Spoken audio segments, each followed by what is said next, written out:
Saudações, eu sou o professor Emerson Cassiano e no vídeo de hoje eu vou falar para você sobre um adubo que é muito bom para as rosas do deserto. Mas se você não souber usar da forma correta, ele pode ser muito perigoso também, inclusive para você. Quer saber o que adubo é esse? Então fique ligado nesse vídeo até o final.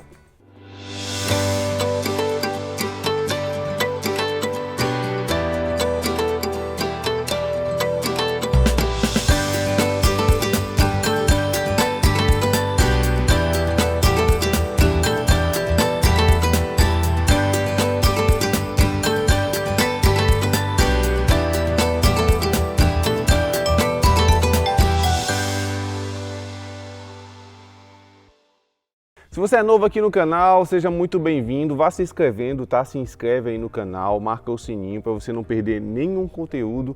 E se você quiser dar algum apoio, algum suporte aos conteúdos que nós produzimos aqui, você pode se tornar membro clicando no botão de Seja Membro que está aqui embaixo desse vídeo.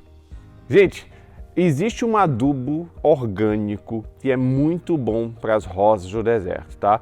Então é um adubo que ele é principalmente rico em nitrogênio, ele ajuda muito a planta a crescer, a se desenvolver. É um adubo orgânico, então ele melhora muito ali a qualidade do substrato da sua planta, mas ele tem certos riscos quanto ao seu uso e eu vou esclarecer aqui. Eu estou falando da torta de mamona. E aí, você já usou a torta de mamona aí nas suas plantas? Não precisa ser só nas rosas do deserto não, muita gente utiliza em hortas, em plantas em geral. Se usou, conta para mim aqui nos comentários como é que foi a sua experiência. Muito bem, a torta de mamona ela é um subproduto da indústria do biodiesel. Sim, aquele biodiesel que é utilizado aí nos veículos, caminhões, carros grandes. Então, para fazer esse biodiesel é utilizado um fruto que é a torta de mamona, tá? E como um resquício dessa fabricação desse biodiesel, né, como algo que sobra aí, que vai ser descartado, é justamente este produto aí o que a gente chama da torta de mamona. Essa sobra da fabricação do biodiesel que é utilizada aí na agricultura em geral há muito tempo, não é de hoje. A torta de mamona ela é um produto ali, principalmente resquícios ali da casca da mamona, de sementes, e é muito rica em proteínas, tá? E aí nessas proteínas você tem uma alta carga principalmente de nitrogênio. Mas além do nitrogênio, nós temos aí na torta de mamona um pouco de fósforo, nós temos também um pouco de cálcio e vocês sabem, se vocês me acompanham aqui, sabem para que servem esses nutrientes, né? Tanto o fósforo como o cálcio vão ajudar na floração, vão ajudar aí na boa formação das flores e das folhas, tá? Na resistência da planta, mas o grande foco da torta de mamona é de fato a quantidade de nitrogênio que ela fornece para nossas plantas, que é bem alta, tá? Então é um adubo rico em nitrogênio. A gente até quando fala em torta de mamona, geralmente a gente associa só ao nitrogênio, nem fala dessas pequenas porções de fósforos e cálcio que também tem lá. Mas o nitrogênio realmente ele vai ter um grande papel aí na torta de mamona como um adubo, né? Afinal, o nitrogênio é um nutriente fundamental para as nossas plantas crescerem. Então, se você tem uma planta que não cresce, está estagnada, pode usar uma torta de mamona aí na adubação dela para estimular o crescimento. Você fez enxertos, o enxerto não está se desenvolvendo, também pode utilizar a torta de mamona para estimular esse crescimento. Você podou a sua planta e a planta está demorando muito a brotar, está brotando muito pouco, a torta de mamona ela também auxilia. Então quando a gente fala em crescimento, em desenvolvimento geral da planta, toda a parte vegetativa da planta, a torta de mamona ela é uma ótima opção para este fim. Existe também uma propriedade que é até de certa forma recente essa descoberta e pouca gente comenta aí na internet, que é uma propriedade nematicida da torta de mamona. Sim, muita gente que cultiva inclusive rosas do deserto tem problemas com nematóides ali nas raízes das rosas do deserto, que formam aqueles nódulos, aquelas bolinhas que ficam ali nas raízes, geralmente são nematóides que estão se desenvolvendo ali e para você lidar com nematóides, você tem que usar uma substância que seja nematicida. E alguns estudos vêm demonstrando que a torta de mamona, olha só, ela tem esta ação nematicida. Então, além de você ajudar a sua planta aí adubando ela, você também vai ajudar aí combatendo e prevenindo aí a ocorrência de nematóides nas raízes. E quem cultiva rosa deserto sabe que nematóide muitas vezes é uma dor de cabeça, porque é difícil ali tratar e eles ficam ali nas raízes, muitas vezes você não toma conhecimento da existência deles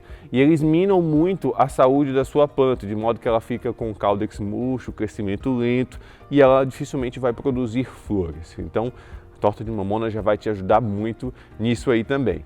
Tá gostando do vídeo? Já vai deixando o like aí, curte o vídeo que você ajuda demais aqui o canal, tá bom?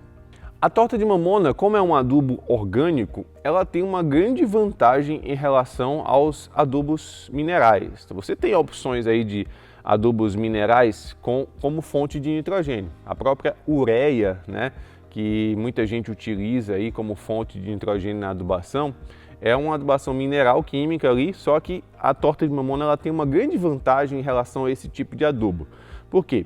Geralmente o adubo mineral você coloca ali no substrato e ele é perdido muito rapidamente, né? Ele vai ser lavado pela água que você utiliza na rega, pela água da chuva e rapidamente esse adubo se perde. Muitas vezes essa adubação mineral ela não contribui também para a renovação daquela fauna que existe ali microscópica no substrato, que também favorece muito a sua planta. Já a torta de mamona, como um adubo orgânico, ela tem uma propriedade de liberar aos poucos este nitrogênio para a sua planta. Leva ali de 2 a 3 meses para você ter ali esse nitrogênio completamente liberado ali para as raízes da sua rosa deserta. Ou seja, a sua planta ela vai ter ali um aporte de nitrogênio constante, né? Ela vai se alimentando aos poucos, que é a melhor maneira, né, de uma planta consumir nutrientes, são esses nutrientes sendo liberados aos poucos, então você não precisa estar reaplicando a torta de mamona no substrato em períodos muito curtos. Você pode fazer a aplicação de torta de mamona a cada 2 ou 3 meses e as suas plantas elas vão agradecer. E detalhe, a torta de mamona como fonte de nitrogênio ela é até melhor do que o esterco, tá? O esterco bovino, caprino, que muita gente utiliza. Então esse esterco ele libera mais lentamente, então é muito lento, tá? A liberação do nitrogênio do esterco. Então a torta de mamona ela é um pouco mais rápida do que o esterco em termos de liberação de nitrogênio e é mais lenta do que a adubação mineral. Então ela fica ali no meio termo, no equilíbrio ideal para a nutrição da sua planta em nitrogênio principalmente. Mas não acabou por aí não, tá? A torta de mamona ela ainda melhora bastante a acidez do substrato, tá? Ela ajuda a renovar a microfauna, esses micro-organismos que são benéficos, né? Tem fungos e bactérias ali no substrato que eles são benéficos para suas plantas.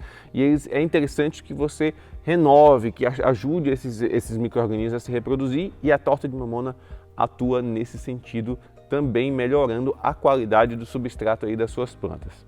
E olha, no final desse vídeo eu tenho um alerta muito importante, tá? Mas antes de falar desse alerta, do porquê que é importante você tomar cuidado, primeiro vamos ensinar como é que você deve utilizar a torta de mamona aí nas suas plantas. Olha, eu vou muito assim no olho. Geralmente, nesses vasos que eu tenho aqui, eu uso 2 a 3 colheres de sopa de torta de mamona ali no substrato. Eu posso cavar um buraquinho assim no canto do vaso e enterro, coloco 2 a 3 colheres de sopa ali de torta de mamona e enterro, deixo ali incorporado ao substrato. Eu evito fazer aquela cobertura, né, jogar ali na superfície. Eu sempre cavo ali um buraquinho no canto do vaso e enterro a torta de mamona ali dentro, tá? Num vaso como este aqui, eu coloco apenas uma colher, né? Eu faço um buraquinho aqui no canto e coloco uma colher de torta de mamona, é o suficiente para um vaso desse tamanho. Olha que maravilha de planta, olha que linda, tá? Tá bem saudável. E em vasos bacias, como esse que está aqui em cima, eu coloco 2 a 3 colheres de sopa de torta de mamona, sempre cavando e enterrando a torta de mamona ali no substrato. Por que eu estou batendo muito nessa tecla de você enterrar, cavar e enterrar a torta de mamona? Porque é aí que vem o meu alerta para você. A torta de mamona ela é muito benéfica aí para suas plantas, né? As plantas adoram, ela é muito nutritiva, só que a torta de mamona ela tem uma substância muito tóxica, que é chamada ricina. A ricina ela é muito venenosa. Se qualquer animal ingerir um pouco de torta de mamona, seu cãozinho, seu gatinho aí ingerir, ou até crianças ou você mesmo, vai ter problemas, animais podem morrer muito facilmente se ingerir a torta de mamona, tá? Então é sempre interessante, se você vai utilizar a torta de mamona aí nas suas plantas, que você enterre bem ali no substrato para não ficar nenhuma partícula ali na superfície. E tem um alerta muito importante: nunca misture a torta de mamona com farinha de osso. Existem até algumas marcas que vendem a torta de mamona já misturada com a farinha de osso. Se você tem animais na sua casa ou crianças pequenas, principalmente animais que são atraídos pela farinha de osso, não utilize essa mistura, porque a farinha de osso, como ela é feita do osso bovino, né, então é muito atrativa para animais, principalmente para cães, tá? Então, se você tem ali farinha de osso no substrato, o animalzinho ele sente o cheiro muito forte, ele vai cavar e ele vai inevitavelmente ingerir uma parte desse substrato. E tendo torta de mamona ali, isso pode ser desastroso, pode ser fatal para o seu animalzinho, tá? Então fica esse alerta. Se você tem animais, evita usar a torta de mamona ou utiliza sem misturar com a farinha de osso, sempre enterrando a torta de mamona bem ali no substrato, em um local ali que o seu cãozinho não tenha acesso, tá bom? E é isso, eu espero que esse vídeo tenha sido útil para você. Não esqueça de curtir, compartilhar muito, tá? Me segue no Instagram que está aqui embaixo, a gente se vê no próximo vídeo. Um forte abraço, tchau, tchau.